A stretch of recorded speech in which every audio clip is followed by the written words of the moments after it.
Il ripieno lo facciamo con 1,5 kg di fasolari. 1,5 kg di fasolari vuol dire Col con guscio. la valva, giusto? Esatto. Abbiamo tutto? Quindi soffriggiamo leggermente l'aglio, andiamo a mettere nel soffritto anche il sale e il pepe, che così almeno si insaporisce molto di più, intanto che l'aglio soffrigge. Dai che va, si sente già il profumo. Sì, sì, assolutamente. Aggiungiamo lo scalogno, andiamo a vero. mettere i pomodori datterini semplicemente tagliati a metà. E facciamo la salsa, quindi questi li lasciamo soffriggere adagio adagio e si fanno tutta la salsa del mondo.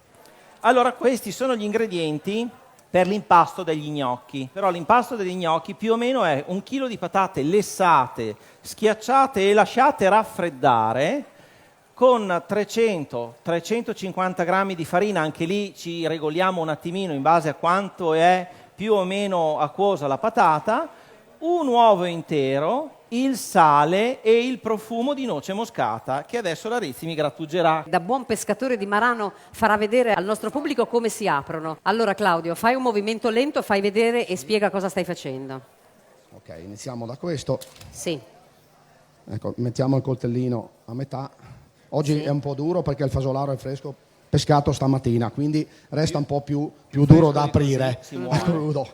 Ok, la lama dentro, stacchiamo le valve superiori, si stacca il pezzo e si toglie tutta la parte nera, che sono una laterale a sinistra e questo sì. è diciamo l'intestino, si schiaccia e si Sì. toglie. Ecco, Però questo- quando noi lo mangiamo crudo, tu lo apri e lo mangiamo così. no. Ah, lo togli? No, no, facciamo Ah, lo stesso ecco. lavoro, procedimento. Questo Benissimo. qua adesso togliamo le valve le sotto Sì. e qui il prodotto è pronto da fare qualsiasi sugo, ragù. O ripieno, come farai tu, Ripieno. vero O ripieno, Daniele? perché io le userò apposta per il ripieno. O il pasticcio come abbiamo nel nostro stand. Allora, io sto tritando uno spicchiettino di aglio perché mi servirà per fare il ripieno.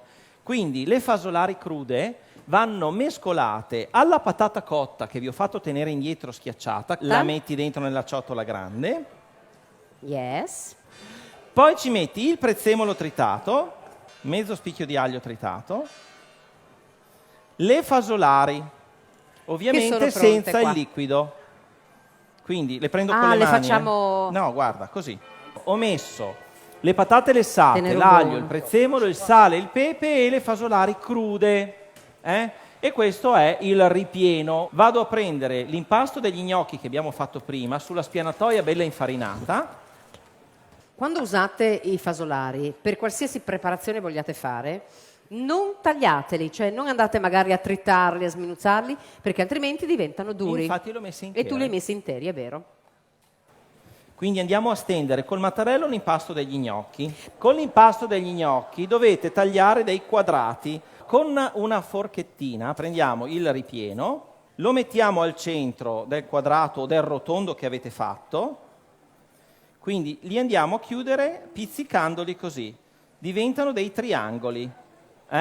Mi raccomando, saldateli bene, di modo che il ripieno non esca. Quindi andiamo a prendere un rametto di menta. E non puoi provare a mettere il basilico nella salsa e la menta nel gnocco? No, va bene. No, nella Voglio salsa, dire nella niente, salsa. era solo per dire. Allora li scolate nel piatto e mettete su ogni piatto, su ogni gnocco, un po' di salsa. Basta poca menta e mi raccomando, tutte queste erbe aromatiche mettetele quando la salsa è già cotta. Quanto dovrebbero cuocere? Allora questi quando bolle l'acqua un paio di minuti. Cominciate da chi non ha mai avuto... Il sugo è buonissimo. Ci date un L'avete feedback? assaggiato? Com'è? Hanno fatto un ok. Meno male. Ti è andata bene per Segani. Meno Eh? male, sì.